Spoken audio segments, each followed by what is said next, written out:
Hello and welcome to Magic Concepts, the series where we explore different magic concepts starting from zero base knowledge in the game and going all the way through Pro Tour level strategies. In this video, we are going to be talking about the different formats in Magic the Gathering and what a Magic the Gathering format is. So, first of all, a format in Magic the Gathering is a criteria that limits the card pool a player can use when building their decks. Sometimes formats can also change the core rules of the game as well, but we'll get into that a little bit later. Basically, the format sets the background of the game. There are many different types of formats, and we'll cover quite a few of them in this video. But you can generally boil them down to two overarching categories. You've got your limited formats, and you've got your constructed formats. Your limited formats are formats where players play with whatever cards that they open at the event. Decks are going to be built on the fly, typically within a specified time limit once cards have been opened.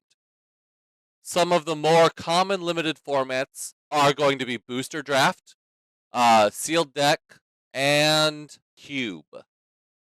In a Booster Draft, players take turns picking out one card out of a booster pack, and then you pass the pack on to the next person.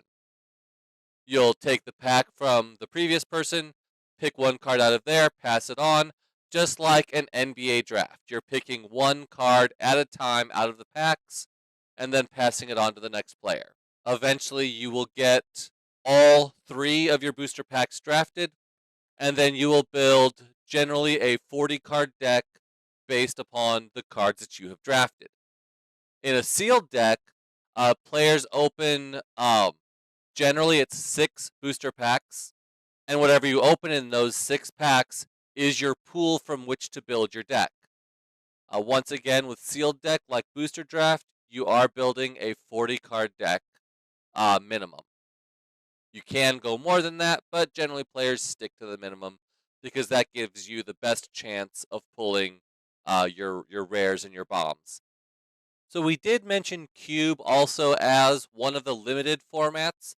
A Cube functions exactly the same as a booster draft, except instead of being sealed booster packs from a particular Magic the Gathering set, these booster packs come from a predetermined card pool that generally one of the drafters will put together.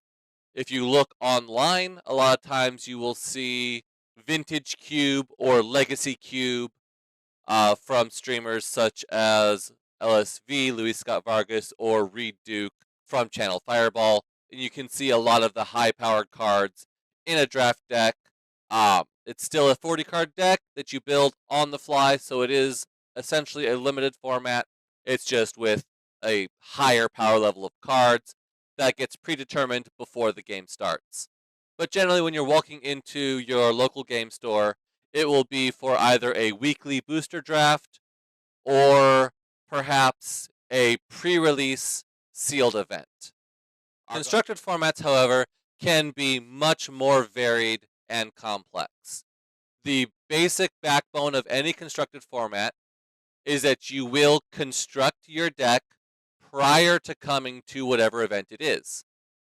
The different constructed formats are generally divided by what printing or sets have been released or a certain period of time. When you're going to a tournament at your local game store or even professional tournaments, they will generally focus on one or more of these constructed formats. So if you're attending that tournament, you know what formats to prepare for and what type of decks to bring. And as we said, there are many different constructed formats that we'll be going over here in this video. Some different examples of constructed formats are going to be your standard, Alchemy, Modern, even Commander, and the big bad Vintage or Legacy, are all going to be staple constructed formats that you're going to hear a lot over the course of your Magic the Gathering career. Each of these formats, including limited formats, all have different characteristics that can kind of be broken down into these 6 categories. Um, First of all is the speed of the format. Um, so essentially, what is the game clock? How fast do you have to win the game? If a format generally has a lot of aggressive decks, it might have a lower clock. If a format is dominated by control decks, then you might be looking at a lot of late games. And so you're going to want to build your deck that's capable of handling the speed of the format. Also, the power level of the format. How powerful are the creatures or spells that you're likely to encounter at each mana cost? What is the balance of the format? Uh, is it generally balanced to where pretty much any deck has an opportunity to succeed, or do certain cards or strategies stand out as the forerunners? Uh, Once you have determined which strategies you are likely to encounter, then you know to build your decks with those strategies in mind so that you are able to handle those when you're presented with them. In combination with that, diversity. How many different competitive strategies are there? Do you only have to worry about Tron, or do you also have to take into account combo decks like Living End, or Mono Red Burn, or Human Aggro, or Big Stompy Midrange? How diverse is the format? How many different strategies are you going to have to combat? The complexity of the format. How challenging is the gameplay? Is it pretty much just build your mono red aggro deck and run over the format? Or is it going to be more interaction? Are you going to need counter spells, removals for your opponent's key threats? And also, one of the biggest characteristics of the format is the size of the format. How many cards in this format are legal to build your deck from? And so we'll look at a lot of these in some of the major formats. And you don't really have to memorize all of this. It's just kind of a look at the different ways in which these formats differ. So we're going to start off in our constructed list with the standard format. This is arguably the most played constructed format. Generally, this is going to be the easiest starting point for new players in the game because it focuses on cards that have recently been printed. And so they are going to be more readily available to new players starting into the game. Standard is what is called a rotating format, which means that as new sets are printed, old sets will rotate out. This rotation happens once per year, and so the standard format will contain only cards that have been released in the prior 3 years. New sets are released from Magic about every 3 months, and once those sets have been released, they are legal in the standard format. And so you see that this format is constantly changing. These new cards will bring new strategies, new deck ideas, um, and so this format is constantly growing and evolving. Because of that, the balance and diversity in this format are not necessarily a guarantee. Sometimes a few cards can stand out as more powerful than other cards. For example, Shieldred the Apocalypse is a big card in current standard, and pretty much every deck in the format is going to be warped around that card, either to play it or to defeat it. Because of the limited card pool, some of these best cards, like a Shieldred the Apocalypse, are not always replaceable. So there is no other card in Standard that does what Shieldred does. And so if you are playing black and you want a Shieldred, you pretty much have to spend the money to buy that card. And so prices can go up because of that if you are wanting the best cards in your deck. So even though this balance is not a guarantee, current Standard format is mostly balanced and fairly diverse. So even though you do have these game warping cards, there are answers to them. So you don't have to spend $80 on a Shield of the Apocalypse when you can spend 25 cents on a Go for the Throat. And so there's always different ways around. There's checks and balances to every card, and that is what makes a balanced and diverse format. Alongside Standard, we have the Alchemy format. Alchemy is probably the most popular online-only format. Alchemy is similar to Standard in a lot of ways. It is very easy for starting players on Arena to get into Alchemy. In fact, the starter decks that they provide are Alchemy format. So they are very easy to adjust and build around and customize to make your own deck and get into the Alchemy format. With the balance issues that can happen in a smaller format like Standard or Alchemy, because Alchemy is a digital format, these problem cards can be rebalanced digitally, often simply by adding a mana cost to a tap ability, changing the converted mana cost by 1, adding a power, adding a toughness, something like that, can sometimes rebalance these cards to make them not quite as powerful, or to build other cards into proper counters for these overbalanced cards. Similar to Standard, Alchemy is a rotating format. Alchemy is on a faster rotation than Standard. It takes all of the digital releases within the past 2 years, rather than Standard's 3 years. One of the differences between Alchemy and Standard is that it can include specialty sets, like the recent Lord of the Rings Universes Beyond set, whereas Standard does not include those sets and sticks mostly to storyline sets, progressing the greater Magic the Gathering storyline. One of the biggest format names you will come to recognize in Magic the Gathering is Modern. It is a very popular format, mostly because it is a non-rotating format. That means that when new sets are added by the new releases every 3 months or so, the older sets do not get pushed out. So any set from 8th edition forward, so roughly 2003, are going to be legal in the Modern format. There is a ban list that you can find on Magic the Gathering's website that lists the number of cards that are banned from the Modern format, simply because they have proven too powerful and game opening for the format.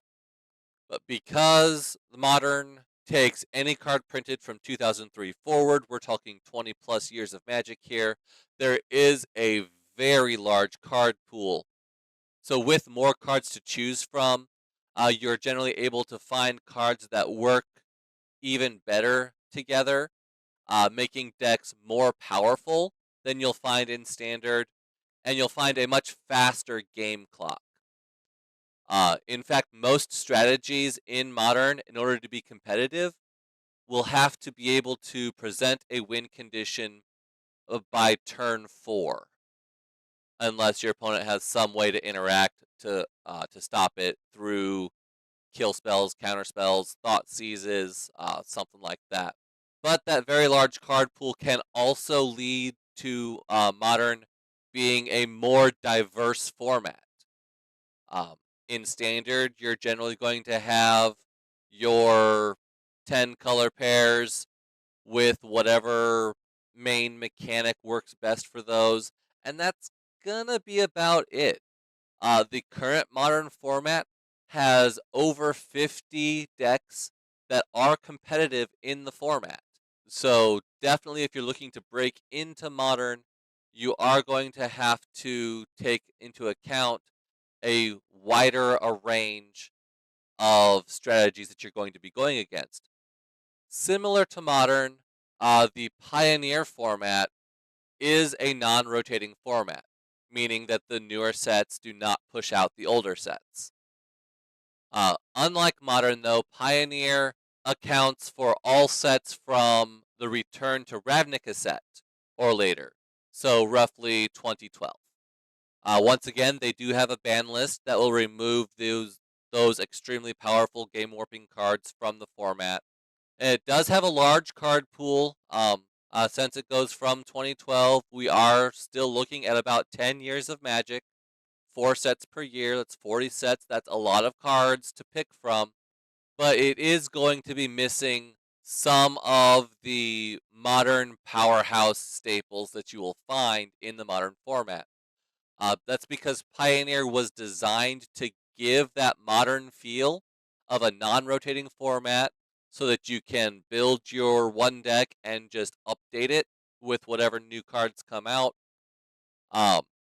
But without that super fast clock, without that huge power level that a lot of the modern decks have.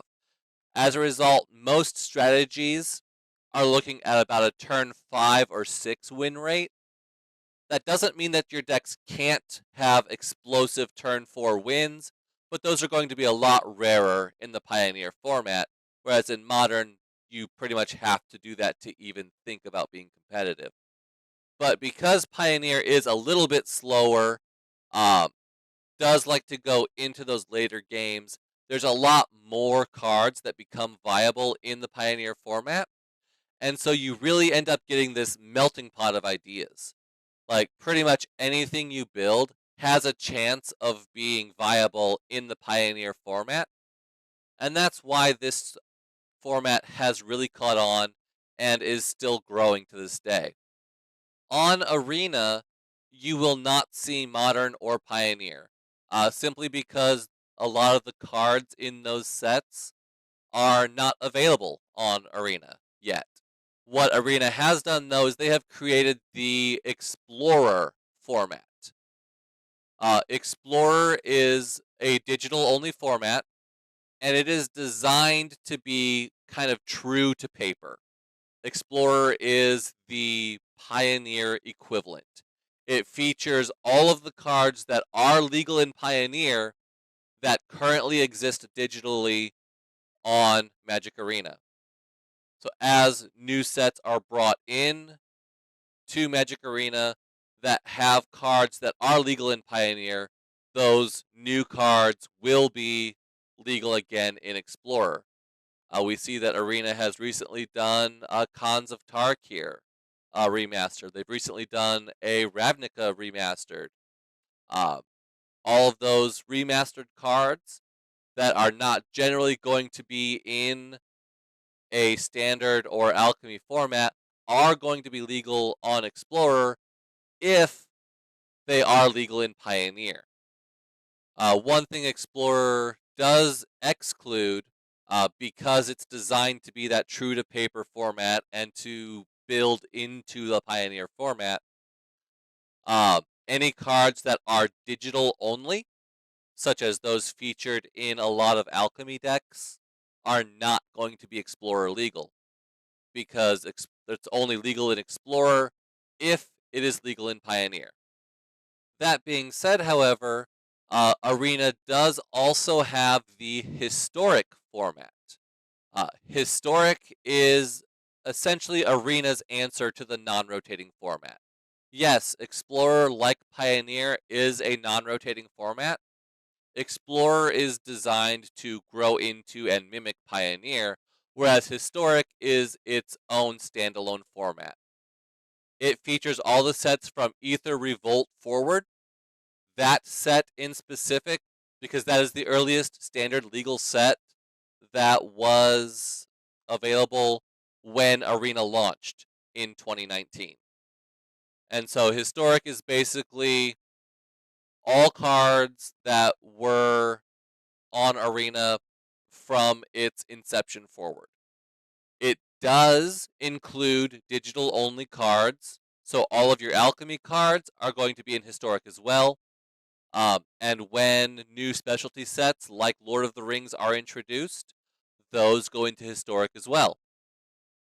However, specialty releases like the remastered sets are only going to be legal in Historic if the card that it's reprinting was originally legal in Historic, much like with Explorer and Pioneer. Going back to Pauper, another one of the big heavy hitting format names that you will hear a lot is going to be Legacy. Legacy is a non-rotating format, meaning that newer sets do not push out the older sets. In Legacy, all Magic the Gathering sets are legal. There is no set restriction. It goes from today all the way through the very first cards from the alpha set that were ever printed. Legacy does have a ban list that removes certain cards from play that were too powerful or game breaking, such as the spell Channel that lets you convert your life to mana to throw a fireball at your opponent for on turn 0 to win the game before it even starts. Yeah, cards like that get banned out of Legacy. Because Legacy includes all sets in Magic, it has a staggeringly large card pool featuring more than 26,000 unique cards to pull from. Because of this, your decks in Legacy are going to be even more powerful than your modern decks. Like I said, often winning very, very early if they get the right card draw. And some of the main cards that you're going to see in this format are going to be cards like Brainstorm, which for 1 blue mana, you draw 3 cards and put 2 of them back, which doesn't sound very powerful, but is. Because you could, for 1 mana, draw 3 cards, find, for example, a Force of Will in those top 3 cards, put the other 2 back, and then you have yourself a free counterspell with Force of Will.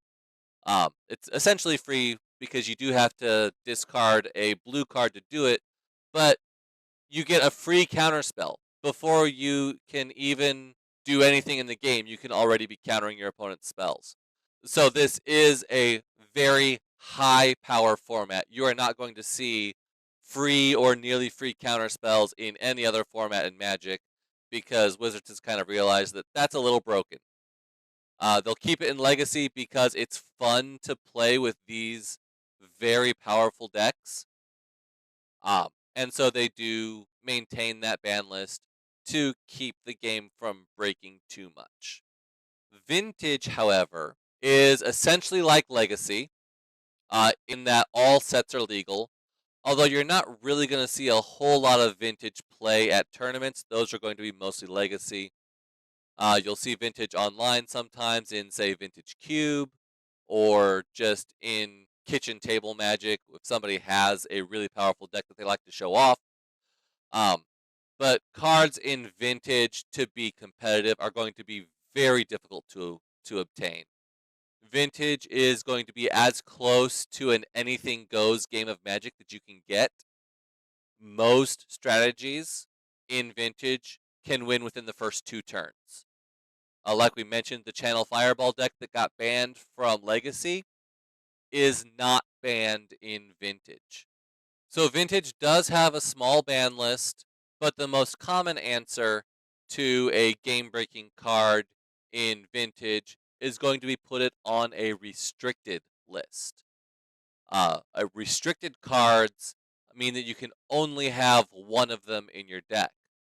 So cards like Black Lotus, the Moxes, Diamond, Emerald, Sapphire, all of those. Cards that give you mana for free, essentially. Ancestral Recall that draws 3 cards, Time Walk, take an extra turn, Time Twister. Those cards are all restricted, meaning that you can only have one of those in your deck.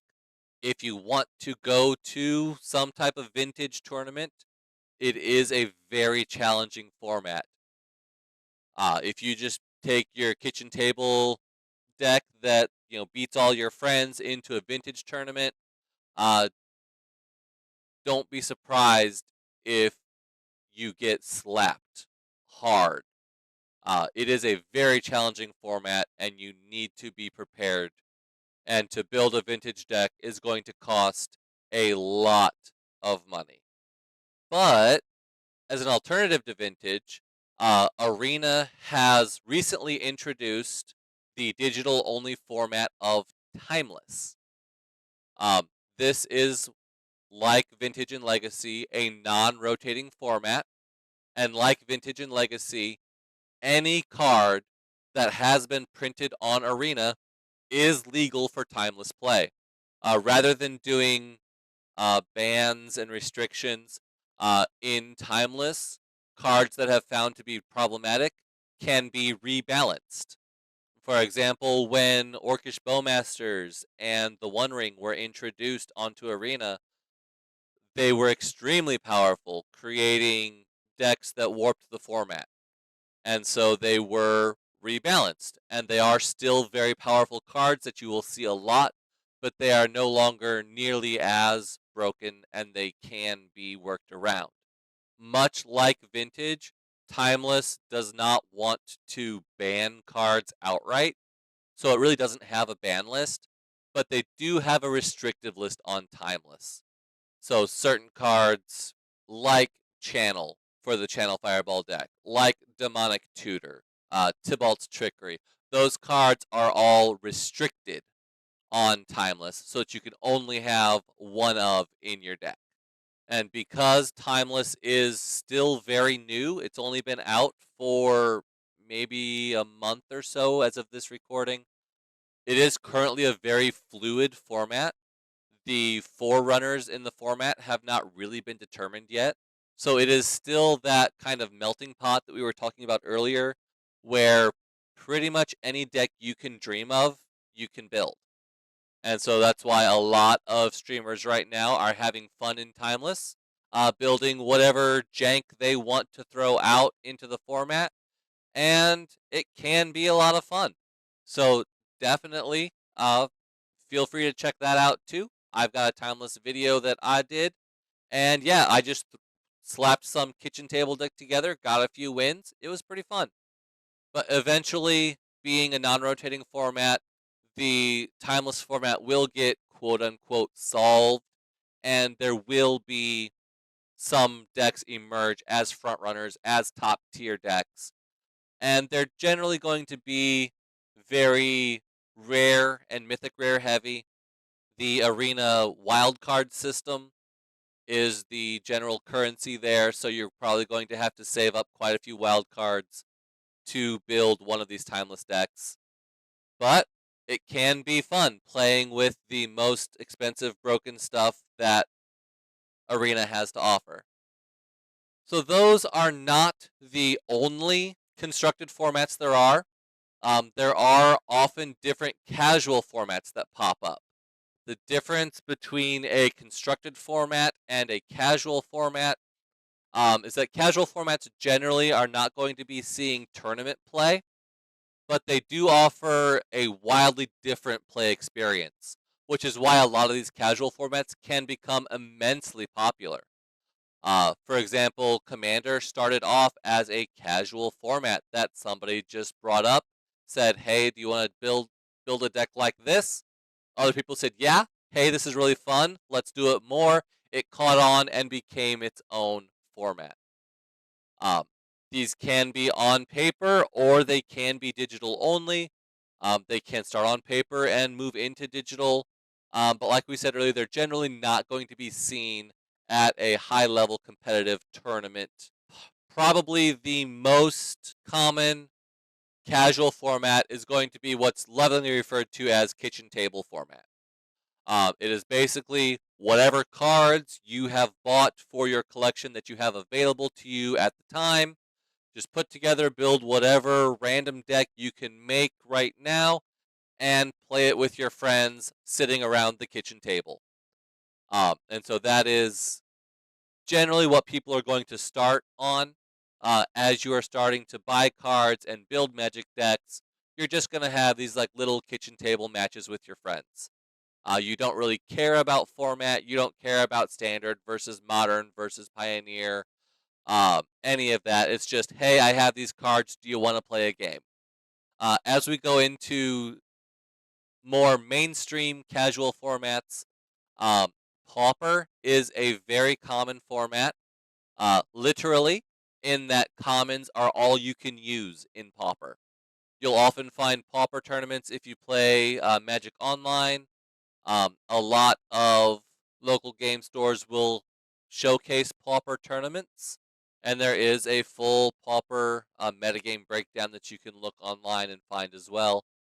A lot like Legacy, it does feature cards from Magic's entire history. The only restriction is that it had to have been printed at common at one point in time. Other than that, you can build whatever 60 card deck you want, bring it to a Pauper tournament. As long as all you've got are commons, you're good to go. Pauper has not yet come to Arena, but I'm pretty sure it will at some point. Momir is another popular casual format. We saw that recently in one of our midweek Magic videos. With Momir, you get a Vanguard card, which was another casual format that didn't quite catch on. And then you discard cards to create random creature tokens from all of Magic's history. So it could be any random creature, just depends on what the mana you put into it is. And so it's really fun in that you have no idea what you're going to be playing with, even as you're playing. Obviously, with Momir being a random creature from any point in Magic's history, having a paper Momir event is not practical. So you will really only see Momir as a digital format. We mentioned earlier about Commander being a casual format that kind of grew into a Magic staple. Wizards is currently printing decks specifically for the Commander format. Um, in Commander, you have 100 cards to build your deck versus the standard 60. Um, and it is what is known as a singleton format. Whereas in most Magic formats, you can have 4 copies of any card in your deck. In Commander, every card is restricted.